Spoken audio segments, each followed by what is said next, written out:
todos com a paz do Senhor Jesus. Sem perda de tempo, abra a sua Bíblia para o livro dos Salmos, de número 52, e o verso de número 8. Até que você localiza, eu quero agradecer a Deus pela vida do pastor titular deste campo, pastor Vicente Mariano, juntamente com a sua família, e agradecer a Deus pela vida de todos os obreiros que aqui auxiliam esse trabalho.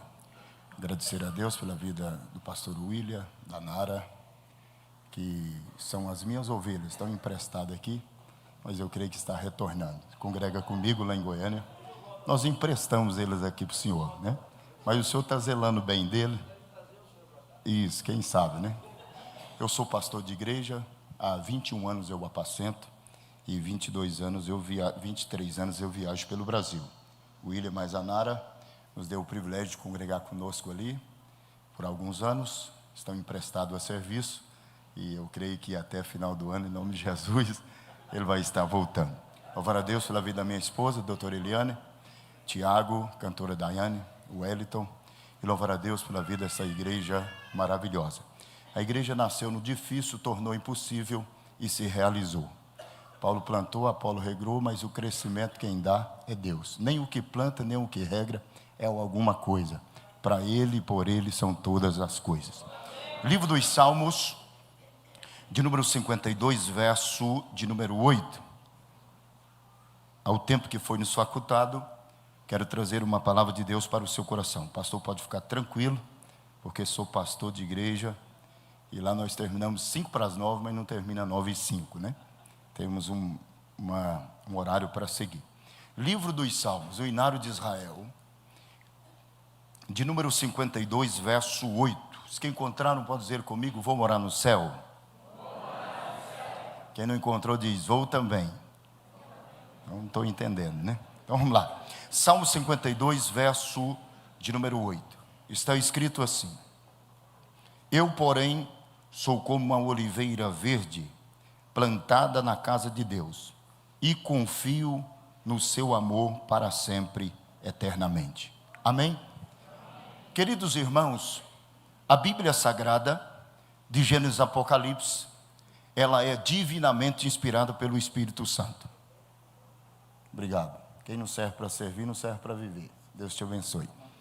A Bíblia Sagrada, de Gênesis a Apocalipse, ela é divinamente inspirada pelo Espírito Santo. Todas as vezes que nós lemos a Bíblia, nós temos que respeitar pelo menos 3 princípios da sua hermenêutica. Quantos princípios? 3 princípios. O primeiro princípio, nós temos que entender na hermenêutica bíblica, é que nós temos que ler o texto. Segundo princípio, nós temos que conhecer o texto. Terceiro princípio, nós temos que aplicar o texto. Todo texto, sem contexto, ele põe um cabresto e abre pretexto para grandes heresias. A Bíblia Sagrada, ela foi escrita especificamente para 3 povos. Quantos povos? 3 povos. Primeiro para os gentios, primeiro para os judeus, segundo para os gentios e terceiro para a igreja. A Bíblia Sagrada foi escrita em 3 linguagens: alegórica, figurada e literária. A Bíblia Sagrada ela tem que ser interpretada por 3 visões: poética, profética e histórica. De Gênesis a Apocalipse, a Bíblia tem 31.173 versículos.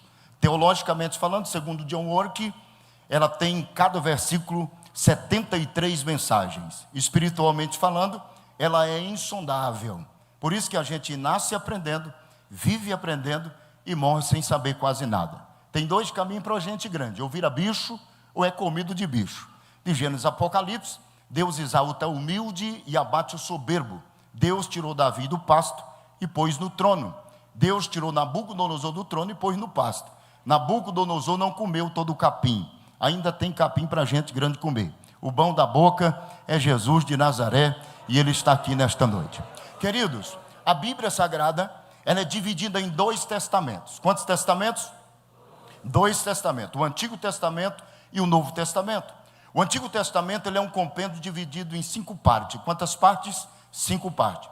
A primeira parte do Antigo Testamento, nós encontramos os 5 primeiros livros escritos por Moisés, conhecido como a antiga lei, a Torá, traduzido para nós outros como o Pentateuco, onde está todas as leis cívicas, morais, religiosas, que rege todo o costume judaico. Se você quiser saber de hermenêutica jurídica, como eu sou estudante de direito, você pode debruçar nos 5 primeiros livros da Bíblia, que foi escrito no hebraico mossoético, sem as vogais, só as consoantes. Vocês vão ver aqui todo o poder que rege até hoje o costume judaico.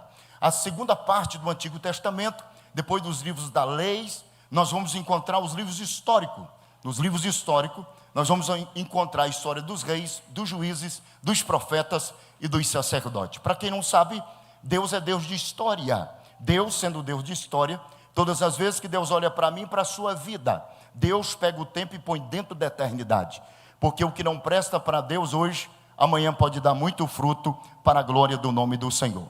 A terceira divisão do Antigo Testamento, nós vamos encontrar, depois dos livros históricos, nós vamos encontrar os livros poéticos, o qual nós exaurimos um dele, no livro dos Salmos, de número 52, o versículo de número 8. Livros poéticos está a maior tipologia do relacionamento de Cristo para com a igreja e a igreja para com Cristo.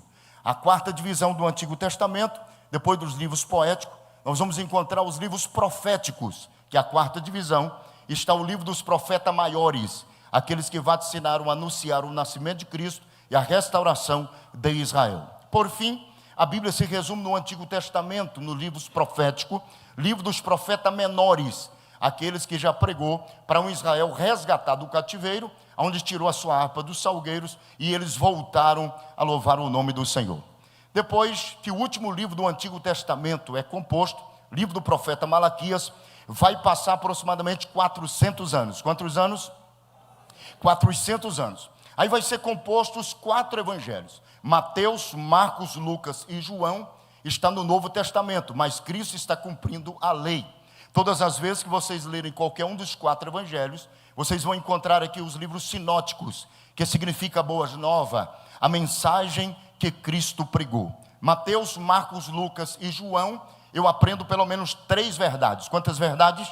3 verdades. A primeira verdade que eu aprendo dos 4 evangelhos é que Jesus foi o único homem da história que ele prepara 30 anos para pregar aproximadamente 3 anos. Se Jesus prepara 30 para pregar 3, a primeira verdade que eu aprendo é que Jesus mais viveu do que pregou. A nossa geração quer cantar muito, quer pregar muito, mas não vive nada. As palavras comovem, mas o testemunho arrasta. A maior mensagem é o testemunho de vida. O mundo não lê Bíblia, nós somos a Bíblia que o mundo lê. Por isso que nós não podemos dar sexo sem fundo, ficar de olho na mulher dos outros, com fuxico, com fofoca. Por isso que nós somos luz e sal desta terra. A segunda verdade que eu aprendo nos 4 evangelhos é que Jesus foi o único homem da história que ele pensava profundo. Porém, quando Jesus falava raso. A nossa geração pensa raso e quer falar profundo. Se tem algo que não chama a atenção de Deus, é o domínio da semântica ou semítica da palavra. O que chama a atenção de Deus é um espírito aquebrantado e um coração contrito, e eu creio que tem uma meia dúzia aqui nesta noite, amém? A terceira e última verdade que eu aprendo nos 4 evangelhos é que Jesus foi o único homem da história, que ele não só foi reconhecido como rabi, mestre intelectual, mas foi reconhecido como Rabone, o único da história. Rabone é uma vertente que traz o significado mestre do coração. Jesus, ele reunia os seus ouvintes, desvaziava a cabeça, mas enchia o coração. Por quê? Porque Provérbios 4:23, o sábio Salomão diz: sobre tudo o que se deva guardar, guarde o coração, porque dele procede toda a saída para a vida. O salmista Davi, no Salmo 119, versículo 11, ele diz: escondi a tua palavra no meu coração, para mim não pecar contra ti. Então, nesta noite, o Senhor lhe trouxe aqui para desvaziar a sua cabeça, encher o seu coração, para que o seu corpo seja salvo pelo poder do Evangelho. Depois, no Novo Testamento, nós vamos encontrar aqui agora 3 epístolas, escritas pelo apóstolo Paulo, se nós não considerar a carta anônima aos Hebreus. Depois nós vamos encontrar a carta de Tiago, o meio-irmão de Jesus, no Novo Testamento. Depois a epístola de João, de Pedro, de Judas. E por fim, o livro do Apocalipse. Interessante que o primeiro livro da Bíblia, o livro do Gênesis, o livro do princípio, porém o último versículo de Gênesis termina com morte. Apocalipse é o último livro da Bíblia, conhecido como escatológia, vem de escatologia, que significa tratado e resumo das últimas coisas. Porém, os últimos versículos do Apocalipse, ele termina com vida. Jesus pregou isso no sermão da bem-aventurança. Mateus capítulo 24, versículo 12, versículo 13 e o versículo 35. Mateus capítulo 24 e o versículo 12, Jesus diz: por multiplicar a iniquidade, o amor de quase todos esfriariam. Mas o versículo 13 ele diz: mas os que perseveram até o fim será salvo. Mas o que eu mais gosto é o 35. Ele diz: passarão os céus e a terra, mas as minhas palavras não hão de passar. Então esta aqui, ela é imensurável para nos abençoar aqui nesta noite. Queridos, livro dos Salmos. O livro dos Salmos, nós estamos poderia dizer, uma didática na igreja que sou pastor, pela misericórdia de Deus. Em sequência, já estamos quase no Salmo 90, dando o estudo nas terça-feira sobre o livro dos Salmos. O livro dos Salmos, ele é o único livro da Bíblia que traz uma doxologia diferente, que é uma liturgia. Por isso que Salmos não possui capítulo, é livro ou número, pois ele foi escrito de uma forma ritmada de cânticos de elogio ao Deus de Israel.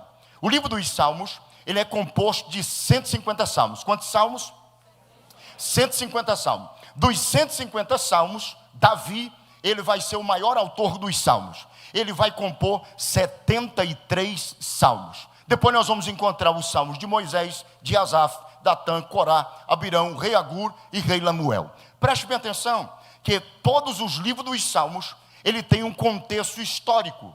Qual é o contexto histórico? Porque o contexto histórico do texto que você lê na Bíblia, ele fala quando escreveu, para quem que escreveu e por que que escreveu. Livro dos Salmos, de número 52. Quem é Davi aqui no livro dos Salmos? A vida de Davi, bem rápido para vocês entenderem, é dividida em 3 fases. A primeira fase da vida de Davi, ele é pastor de ovelha do seu pai Jessé. Como pastor de ovelha, ele tem um cajado. Cajado na Bíblia é feito de madeira. Madeira tipifica trabalho. A segunda fase da vida de Davi, nós vamos encontrar ele como soldado do exército do rei Saul. Ele tem uma espada, a espada é feita de ferro. Espada na Bíblia fala de batalha, de luta. A terceira e última fase da vida de Davi, nós vamos encontrar ele como o rei de Israel. Como o rei de Israel, Davi tem um cetro. O cetro é de ouro, tipifica purificação, também tipifica os dons do Espírito e a glória de Deus. Você não vai encontrar Davi pecando, fracassando, quando o mesmo é pastor, porque estava no trabalho. Você não vai encontrar Davi fracassando, quando o mesmo era soldado, porque o mesmo estava na batalha. Davi só vai fracassar, pecar, quando alcança o trono, porque quanto mais alto, é mais difícil de equilibrar. Então não queira estar no lugar que Deus não tem para você. Aguarda na fila, porque o que é teu vai cumprir e o nome de Jesus será glorificado. Nós aprendemos na Assembleia de Deus que Davi foi o segundo rei de Israel, mas não foi. O primeiro rei de Israel não foi Saul. O primeiro rei de Israel foi Deus. Deus tinha um governo teocrático. Deus regia a nação, Deus cuidava da nação, Deus protegia a nação e Deus zelava da nação. Mas a nação de Israel começou a olhar para as nações pagãs, os heveus, os perizeus, Jamorreus, os jebuseus e tanto eus, que tinham homens humanos que o reinavam. Eles começaram a sentir inveja amarga no coração e começaram a proclamar, a clamar a Deus para que Deus levantasse um rei humano. Mateus capítulo 7 está escrito que aquele que bate se abre, o que busca encontra e o que pede recebe. Por isso que nós temos que saber até pedir. Tiago, meu irmão de Jesus, no capítulo 4, verso 3, ele diz: pediste e não recebeste, porque pediste mal para gastar nos seus próprios deleites. Salomão, escrevendo Provérbios 30, versículo 15, ele diz que a sanguessuga tem 2 filhas, sabia Dadá, a terceira que nunca se farta e a quarta que nunca se sacia. Por isso que nós temos que aprender até pedir. Tem gente que não sabe nem pedir, irmão. A única coisa que os discípulos andou com Jesus 3 anos, que pediu Jesus para ensinar ele, foi como eles deveriam orar. Tem gente que pensa que sabe orar, mas não sabe. Porque a oração do Pai Nosso, Mateus capítulo 6, versículo 9, Jesus vai dar pancada no lugar certo, dando o modelo do Pai Nosso. Aí as pessoas pensam que o Pai Nosso é um amuleto, é uma reza, repetição de palavra. Não, Jesus, quando ele vai ensinar os discípulos a orar, na oração do Pai Nosso, quando ele diz, portanto vós orareis assim, Pai Nosso que está no céu. Jesus não está dando aqui um amuleto para você só repetir isso. Jesus está dizendo que o primeiro ingrediente que tem que ter na oração é adoração. Ele está dizendo, quando você for orar, começa adorando, porque quando a gente adora, a força motriz que rege o trono da glória de Deus é a adoração da igreja. Satanás não quer que a igreja adora, mas se você abrir o seu diapasão, encher o seu diafragma e adorar a Deus, o trono de Deus se move e o nome de Jesus é glorificado. Preste bem atenção, o livro dos Salmos de número 52. Davi vai escrever esse salmo correndo de Saul. Quem era Saul no Salmo 52? Saul era rei de Israel e sogro de Davi. Ainda bem que Davi vai escrever o Salmo 52 correndo do sogro e não da sogra. Porque se fosse da sogra, irmão, ele não tinha escapado. Porque ninguém esconde de mulher. Mulher tem um sexto sentido, irmão. A mulher sabe quem que nós podemos andar, que negócio que nós podemos fazer. Tem homem que não ouve a mulher e sempre quebra a cara e fracassa. Ouça a sua esposa, porque mulher é bênção de Deus. Tem um endemoniado na internet que diz que mulher é problema. Mulher não é problema não, irmão. Mulher é bênção de Deus. É tão bênção que foi da mulher que nasceu o Salvador. Mulher é tão bênção de Deus que nós na cruz abandonamos Jesus. Mas lá estava Maria representando as mulheres. Então vocês mulheres, vocês são bênção de Deus e o nome de Jesus seja glorificado na sua vida. Davi está escrevendo o Salmo 52 correndo do rei Saul. E o contexto histórico do Salmo 52 está no primeiro livro de Samuel, capítulo 21, versículo 1 ao versículo 11. A Bíblia diz que Davi vai descer para uma cidade por nome Nob, porque lá em Nob tinha um sacerdote por nome Aimeleque. E quando ele chega na cidade de Nob, correndo de Saul, porque Saul queria matar, a Bíblia diz que ele vai fazer 2 pedidos quando ele chega na cidade de Nob, porque lá tinha um templo cuidado pelo sacerdote Aimeleque. Ele vai fazer 2 pedidos. O primeiro foi esse: eu quero pão para comer. Primeira aplicação desta noite: aqui não é lugar da gente vir para pôr conversa em dia. Aqui não é lugar da gente vir mastigar o chiclete quando o cabo doce olha para a esquerda, para a direita e prega nessa poltrona. Às vezes você não ajudou nada para comprar. Aqui não é lugar de você vir para ficar mandando o dedo no WhatsApp, no Facebook, no Instagram. Aqui é lugar que você vem para comer o pão que Deus põe na mesa. Quem chegou aqui com fome, deixa eu ver. Aqui é Betlehem, casa de pão. Mas a Bíblia diz que ele vai pedir também o segundo pedido, a espada. E lá estava a espada do finado Golias, que ele matou quase 8 anos atrás, na cidade de Goze. Quando ele mata, ele não recebe. Por quê? Porque ele não estava preparado. Aí Deus disse: guarda no santuário na cidade de Nob. Por quê? Parece que a espada tinha que ir para o palácio em Jerusalém, mas no palácio o rei mandava. Aí Deus disse: guarda no santuário. Por quê? Porque no santuário quem manda é Deus. A última palavra aqui é de Deus, e Deus te trouxe aqui para sarar sua memória. Amém ou amém? Então preste bem atenção. Mas quando ele come os pães da mesa da proposição, que o sacerdote Aimeleque dá para ele, e pega a espada do finado Golias, a Bíblia diz que um tal de Doeg, no contexto histórico do Salmo 52, primeiro livro de Samuel, o capítulo 22 agora, e o versículo 9 ao versículo 21. A Bíblia diz que Doeg monta no cavalo e corre para Jerusalém. E quando ele chegou em Jerusalém, ele vai levar uma fofoca santa. Já viu fofoca santa? A Bíblia diz que ele chega lá e vai dar a língua nos dentes e fala assim: olha, Saul, eu vi o seu maior inimigo lá na cidade de Nob, o seu inimigo Davi. E eu vi o sacerdote dando os pães da mesa da proposição e também dando a espada do finado Golias. Aí até aí tudo bem, mas quando ele vai somando ponto com Saul, ele vai dizer: eu vi também o sacerdote Aimeleque consultando a Deus por Davi. Irmão, ele estava mentindo. Cuidado com a mentira. A mentira destrói, a mentira separa relacionamentos. Por isso que Paulo, escrevendo em Efésios 4:25, ele diz: falamos a verdade uns com os outros, porque somos membros dos outros. Nós não podemos fazer e cometer a mentira, porque a mentira mata, a mentira destrói. Mas deixa eu resumir para você entender aqui, num rápido raciocínio. Então Davi, quando chega no Salmo 52, ele vai escrever para Saul e para Doeg. Mas quando ele chega no versículo de número 8, ele esquece de Saul, esquece de Doeg e diz: eu, porém, sou como uma oliveira verde plantada na casa de Deus, que florescerá. Sabe por que Davi vai dizer que ele é como oliveira? Existe mais de vamos ficar de pé? Existe mais de 75 milhões de espécies de árvores em todo o globo terráqueo. Mas ele vai dizer assim, pastor Vicente: eu sou como a oliveira. Quem quer saber, dá um glória a Deus. Sabe por quê? Gênesis capítulo de número 8, versículo de número 11. Noé vai construir uma arca por causa do dilúvio. Na construção da arca ele vai trabalhar de 80 a 95 anos. Prega 120. Mas na construção de 80 a 95.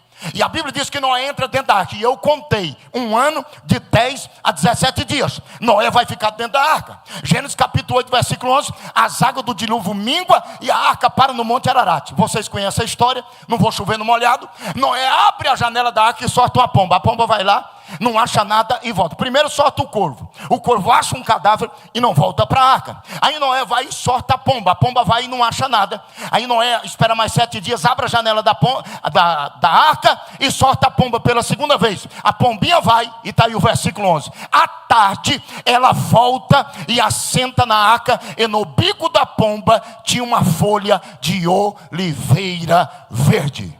A única árvore que resistiu o dilúvio foi a oliveira. Sabe o que Davi está dizendo? Não adianta fofoca no meu nome, não adianta espada no meu nome, não adianta perseguir o meu nome, porque eu sou como uma oliveira plantada na casa de Deus, que florescerá. Pastor, quem é a oliveira? Ah, pastor, oliveira é Jesus. Não, é Israel. João 15, 1 e 2. Eu sou a videira verdadeira e meu pai é agricultor. Oliveira é Israel. E quem que nós somos? Nós somos a oliveira espiritual de Deus. Nós somos o Israel espiritual de Deus. A pombinha entrega a folha de oliveira para Noé, bate asas e não volta mais. Sabe por quê, irmão? Porque a pombinha está aqui dentro, está aí dentro, preparando a igreja para o arrebatamento. O governo globalizado, o chip 66, vai chegar no Brasil. Mas quando o anticristo montar o trono dele aqui nesta terra, vai cumprir primeira carta de Paulo aos Coríntios, capítulo 15, versículo de número 53 a seguir. No abrir e fechar de olhos, no suar do toque da última trombeta, os que morreram em Cristo ressuscitarão primeiro, e nós que estiver vivos seremos transformados num corpo incorruptível de glória, e encontraremos com Ele nos ares. Só quem faz parte do arrebatamento, deixa eu ver. Pai de bondade, nós te louvamos e te agradecemos. No nome de Jesus, amém.